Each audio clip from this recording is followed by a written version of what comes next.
કાળી ચૌદસ હોય છે તે દિવસે ઘણી આત્માઓ છે એમનું બળ વધી જતું. તંત્રશાસ્ત્રમાં 20 અલગ અલગ પ્રકારની રાત્રિઓ છે, એમાં 4 રાત્રિ, એમાં એક આ કાળ રાત્રિ એટલે કાળી ચૌદસ. શાસ્ત્રમાં ક્યાંક ઉલ્લેખ પણ જોવા મળતો હોય છે કે બલિ ચડાવવાની પ્રથા. તો એ શું વાત મિથ્યા છે, હકીકત એમાં શું? બલિ દેવાનું લખ્યું જ છે શાસ્ત્રમાં. ચંડીપાઠ દુર્ગા સપ્તશતીમાં એવું લખ્યું છે કે બલિ પ્રદાને પૂજાયામ અગ્નિ કાર્ય મહોત્સવે સર્વમમે તચ્ચૈતમ ઉચ્ચાર્યમ શ્રાવ્યમ. ખાસ કરીને જે તંત્રના ઉપાસકો છે, તંત્રના દીક્ષિતો છે, એ સ્મશાનમાં જઈને ક્રિયાઓ કરતા હોય છે. દિવાળીનું નવું વર્ષ એટલે કે આ 5 દિવસનો જે તહેવાર હોય એ તહેવાર હરેકના ઘરમાં એક નવી ઉજાસ, નવી ઉર્જા લઈને આવતો હોય. પ્રકાશનું પર્વ દિવાળી કહેવાય. પણ આ દિવાળીના તહેવારમાં પણ ધનતેરસથી જ્યારે આ તહેવારની શરૂઆત થાય અને જ્યારે લાભ પાંચમે જે તહેવાર પૂરો થાય એ દિવસના ગાળામાં પણ ઘણા બધા અલગ અલગ તહેવારો આવે. ધનતેરસ લક્ષ્મીની કૃપા મેળવવાનો દિવસ હોય. બીજો દિવસ આવે કાળી ચૌદસ, પછી આવે દિવાળી, નવું વર્ષ ને એમ કરીને લાભ પાંચમથી ફરી નવા ધંધાની શરૂઆત થાય, ધંધામાં નવી શરૂઆત કરવાની એક નવી શરૂઆત થતી હોય. પરંતુ આ બધા દિવસની વચ્ચે ખાસ અગત્યનો તહેવાર આવે છે કાળી ચૌદસ. આ બધા જ દિવસો શુભ દિવસ કહેવાય, પરંતુ એક કાળી ચૌદસ એવો છે કે જ્યારે આ ઘરમાંથી કંકાસ દૂર કરવાનો દિવસ હોય. ત્યારે આ બધે વાતને લઈને, આ દિવસને લઈને ઘણી બધી મિથ્યાઓ પણ છે, ઘણી બધી વાતો પણ છે.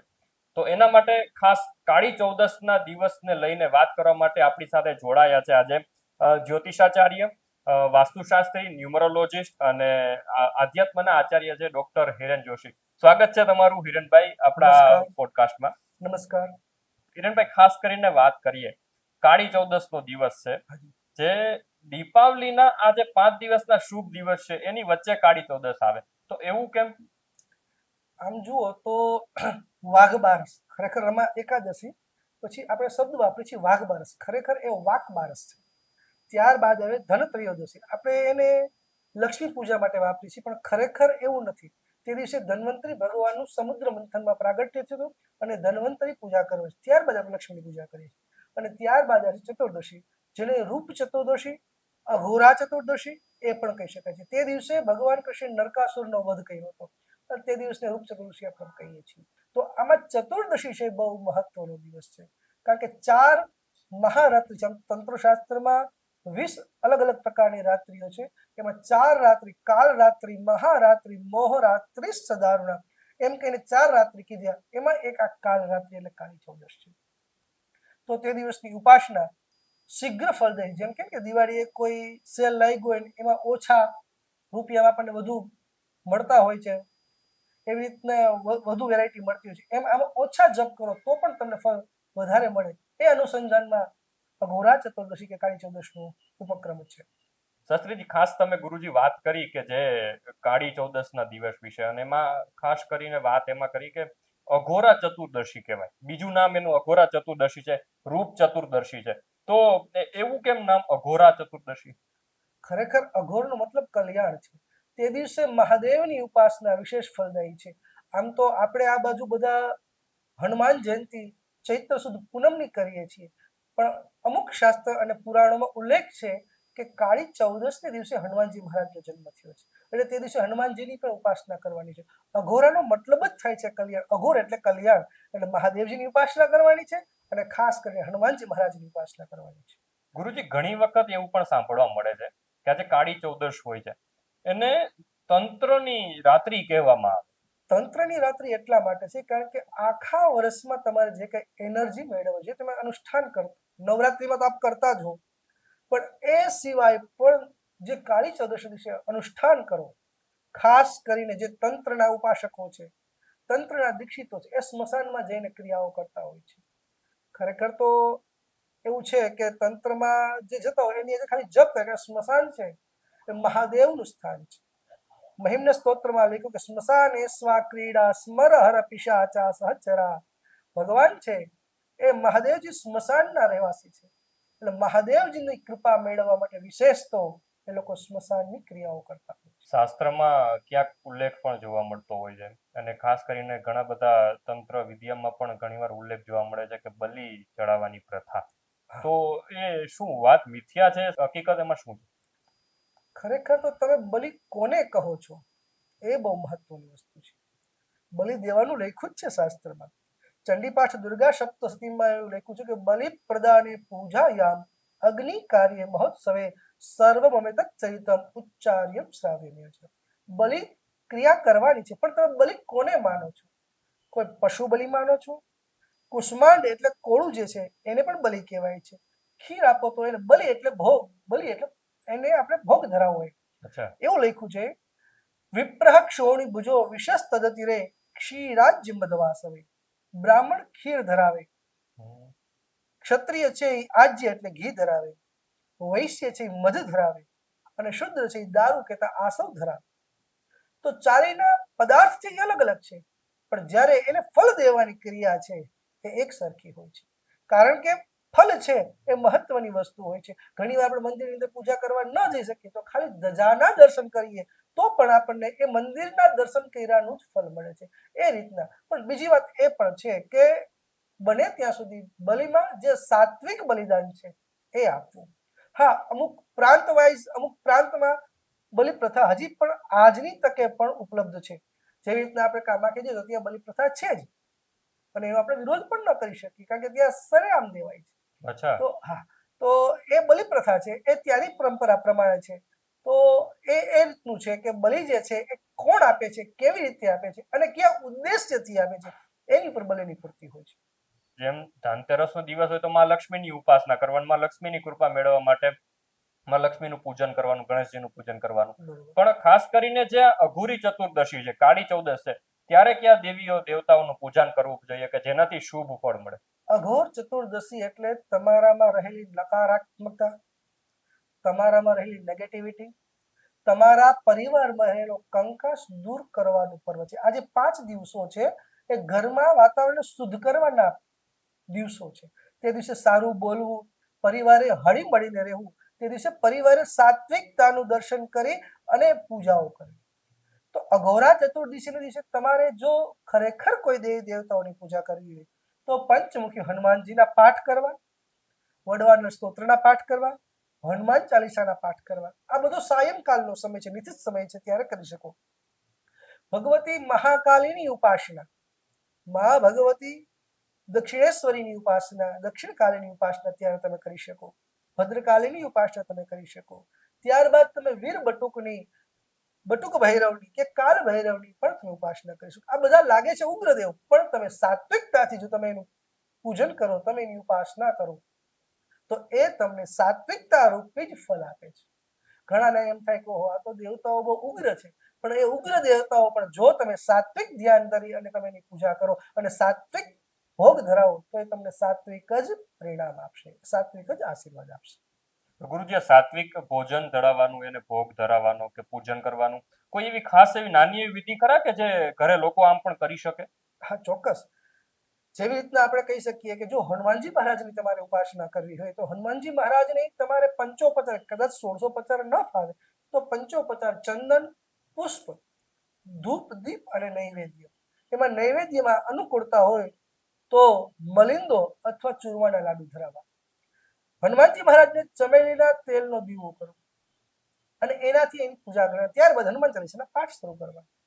એવી જ રીતે જો માં દક્ષિણેશ્વરી કાલીની પૂજા કરતા હોઈએ તો માને સાત્વિક બલિદાન, પાયસ, સુખડી, પાયસ કહેતા ખીર, સુખડી અને લાપસી એના નૈવેદ્ય ધરાવવાના. માને પુષ્પ અર્પણ કરવાના, ચંદન, પુષ્પ, ધૂપ, દીપ અને નૈવેદ્ય અર્પણ કરવાના. અને ત્યારબાદ માના જે મંત્ર છે, જો આપણે કોઈ ગુરુ પાસેથી મંત્ર લીધો હોય તો ગુરુ મંત્ર મા કાલીના અથવા મા કાલીની અનુસંધાનમાં કોઈ ચંડી પાઠ છે કે સિદ્ધ કુંજિકા સ્તોત્રના પાઠ આપ કરી શકો છો.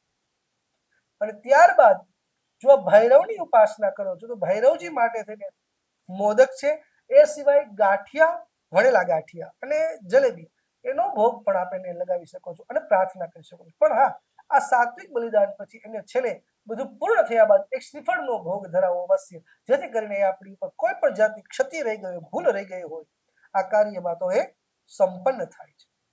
પહેલેથી ગુરુજી એક પરંપરા ચાલી આવે છે. કાળી ચૌદશ હોય એની રાત્રે દિવ્ય દર્પણ કરવાના, અને ખાસ કરીને એના સમયની પહેલા કંકાસ દૂર કરવા માટે એની સ્પેશિયલ ભોજન હોય, જે ભોગ હોય એ ધરાવવા માટે ઘરની મહિલા હોય ચોક સુધી જાય, ત્યાં કાઢીને આવે અને પાછળ વળીને ન જોવાય એવી પણ પરંપરા છે આપણામાં. તો એના માટેનું શું છે? એ લોકો આપણી જે લોક પ્રણાલી છે એવું કે છે આપણે કંકાસ દૂર કરીને પાણીનો લોટો ભર્યો હોય, વડા બનાવ્યા હોય, અડદના વડા હોય, અને એ વડા લઈ અને 4 ચોક વચ્ચે મૂકી આવે અને ત્યારબાદ ગોળ કુંડાળું કરી અને પછી એમાં ભોગ લગાવીને પછી નીકળી જાય કે હવે અમારું કાર્ય, અમારું જે કઈ કંકાસ છે એક પ્રણાલી છે. શાસ્ત્રનું મોદન આનું બહુ ઓછું છે, પણ પ્રણાલી છે, પરંપરા છે, અને આપણે પરંપરાને માનનારો વર્ગ છે. બીજી વસ્તુ એ છે કે શાસ્ત્રમાં જે લખ્યું છે એ પ્રમાણે માત્ર તમે માની ઉપાસના કરો, જપ, માના કે ભૈરવના તમે જપ કરો ખાલી, તો પણ તમને અનંત ગણું ફળ મળે છે. તો બીજું કાંઈ ન કરી શકો તો ખાલી જપ કરો. કાંઈ ન ભાવે તો છેવટે હનુમાન ચાલીસાના પાઠ કરો. એનાથી તમારી અંદરની અને તમારા પરિવારની જે કઈ નેગેટિવિટી છે, નકારાત્મકતા ઉર્જાની છે, એ વહી જાય છે. પરિવારમાંથી નેગેટિવિટી દૂર કરવાની, કંકાસ દૂર કરવાનો, આ બધા માટે કોઈ ખાસ એવો સમય છે કાળી ચૌદસના દિવસે કે આ સમય કરવાથી વધારે ફળ મળે? હા, સાંજના સમયે પ્રદોષ વ્યાપીની જ્યારે હોય ત્યારથી પ્રારંભ કરીને નિશ્ચિત સમય એટલે રાત્રિ સુધીનો સમય છે એના માટે છે. ખાસ કરીને સાંજના સમયે એક તેરસથી લઈ અને દ્વિતીયા સુધી એક દક્ષિણ દિશામાં એક દીપદાન કરવાનું હોય છે, જે યમ મહારાજનો ઉપદેશ છે, એને યમ દીપદાન કહે છે. ત્યારબાદ ખરેખર ઘરના દરેક ખૂણે દીપ પ્રાગટ્ય કરવાનું હોય છે સાંજના સમયે, જેથી અંધકાર છે દૂર થાય અને ઉજાસ છે એ મળે, અને એ કરવાથી આપણા પરિવારના જે દુઃખ છે, જે નેગેટિવિટી છે દૂર થાય છે. બીજી વસ્તુ કે જો અનુકૂળતા આવતી હોય તો એની અંદર એક લવિંગ નાખવું. એ ખાસ કરીને 14ના દિવસે જ્યારે આપ દીપદાન કરો ત્યારે એમાં લવિંગ નાખવું, જેથી કરી અને જે કઈ નેગેટિવિટી છે એ જલ્દીથી શીઘ્રપૂર્વક એ દૂર થાય છે. ગુરુજી, ક્યાંક ને ક્યાંક એવું સાંભળવા મળે છે, આજકાલ સોશિયલ મીડિયાનો જમાનો છે, ટીવીનો જમાનો છે, ક્યાંક સાંભળવા મળે છે, ક્યાંક વાંચવા મળે છે કે કાળી ચૌદસ હોય છે તે દિવસે ઘણી આત્માઓ છે એમનું બળ વધી જતું હોય છે, અને ખાસ કરીને સ્મશાનમાં જવાની પણ ઘણા જે પૂર્વજો છે ના પાડતા હોય છે. અને ઘણા લોકો એ બીજી બાજુ એવું પણ સાંભળવા મળે છે કે ઘણા લોકો સ્મશાનમાં જાય છે, ત્યાં જઈને ખાસ કરીને એક પ્રકારનું આયોજન કરતા હોય છે. તો બેની વચ્ચે મિથ્યા શું છે અને સચ્ચાઈ શું છે? મિથ્યા બેમાંથી એક કોઈ નથી અને બે સાચાઈ નથી. બે વસ્તુ તમને. હા, શું વાત? કારણ કે 84 લાખ યોની છે, એમાં આપણે ખાલી વિઝ્યુઅલ તરીકે ખાલી આપણે આ જ યોની જોઈ છે. શાસ્ત્રમાં અનવિઝ્યુઅલ ઘણી બધી, જેને પ્રેતાત્મા કહી શકે, પિશાચો કહી શકે, ભૂત કહી શકે, એ ઘણી બધી છે જે દેખાતી નથી, અને એની શક્તિ, એની તાકાત અને પોતે આ દિવસોમાં વિચરણ કરતી હોય છે. અને જ્યારે આ વિચરણ કરતી હોય છે ત્યારે કોઈ એવું, હું આ કોઈ અંધશ્રદ્ધાને લઈને કોઈ વાત નથી કરતો, મને અંધશ્રદ્ધા ફેલાવવા વાત નથી, પણ વાત એ છે કે આ વસ્તુ શાસ્ત્રમાં લખેલી છે કે એના અનુસંધાનમાં જ્યારે તમે નીકળો ત્યારે આ તકલીફ થાય છે. તો બને તો એટલે જ કીધું છે બને ત્યાં સુધી અનુસંધાન કરવું. જે સ્મશાનમાં જાય છે, જે તંત્ર ક્રિયા કરવા સ્મશાનમાં જાય છે, એ ગુરુ દીક્ષિત હોય છે. એ તંત્ર ક્રિયામાં કોઈ એના ગુરુ પાસે દીક્ષા લીધેલી હોય છે અને ત્યારબાદ એ ક્રિયાઓ કરતા હોય છે. સીધા ચોપડી વાંચીને કરવાથી તો એનું ફળ મળતું જ નથી, ઉલટાનું વિફળ મળે છે. એ નથી વાત. પણ જે સ્મશાનમાં જાય છે, એ સ્મશાનમાં એ વ્યક્તિઓ ત્યારે જાય છે જ્યારે એના ગુરુ એને આજ્ઞા આપી હોય છે, અથવા કોઈ સિદ્ધિ મેળવવાની હોય છે, એ અનુસંધાને ત્યાં જતા હોય છે. અને આ જે વિચરણ કરતીઓ હોય છે, એટલે જ આપણને, તમને ખબર હશે કે ઘણી વાર લગ્ન વખતે પણ માતાઓ બહેનો એમ કે છે કે જે વરરાજા હોય કે દીકરી હોય એને લીંબુ રાખવું અને લીંબુની અંદર ટાંચણી રાખવી. હવે એનું કારણ શું? કારણ કે કોઈ એવું કોઈની નજર ન લાગે. આપણે બહુ એ બાબતમાં થોડાક સહેજ ભીરું છીએ, પણ બીવાની વાત નથી, પણ છતાં સાવચેતી એ બહુ મહત્વની વસ્તુ છે. કારણ કે આપણે જોઈએ જ છીએ કે ઘણા બધા એવા કિસ્સાઓ પણ થઈ રહ્યા છે. તો એ અનુસંધાનમાં ખાસ બને ત્યાં સુધી ઘરે બેસી અને માની ઉપાસના કરવી, અથવા તમારે જે ઈષ્ટ માનતા હો એ ઈષ્ટની ઉપાસના કરવી. ટૂંકમાં ગુરુજી એવું કહી શકીએ કે દિવાળીના જે શુભ દિવસો છે, કાળી ચૌદસ એમાંનો જ એક શુભ દિવસ છે, બરાબર છે, કે ત્યારે કંકાસ દૂર કરવા માટે પણ એક દિવસ આપવામાં આવ્યો છે કે એ દિવસે કંકાસ દૂર કરી શકાય, ભગવાનની સ્પેશિયલ ઉપાસના કરી શકાય, બરાબર ને? બરોબર છે.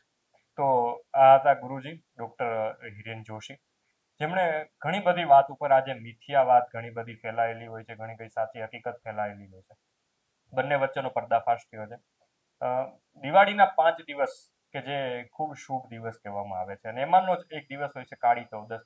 એના લઈને ખાસ ઘણી બધી જે ચર્ચાઓ થતી હોય છે એના ઉપર પ્રકાશ પાડ્યો છે અને કોઈ પ્રકારની અંધશ્રદ્ધામાં કોઈ આવવું નહીં, ભ્રમિત થવું નહીં અને અંધશ્રદ્ધા ફેલાવવાનો અમારો કોઈ ઉદ્દેશ પણ હતો નહીં. પણ જે શાસ્ત્રોમાં જે વિધિ વિધાન મુજબ કહેવામાં આવ્યું છે અને જે પ્રકારે પૂર્વજો તરફથી ક્રિયાઓ કરવામાં આવી રહી છે એને અનુરૂપીને આજે આપણે ઘણી મિથ્યા વાત ઉપર ને સાચી હકીકત વાત ઉપર આજે આપણે પ્રકાશ પાડ્યો છે.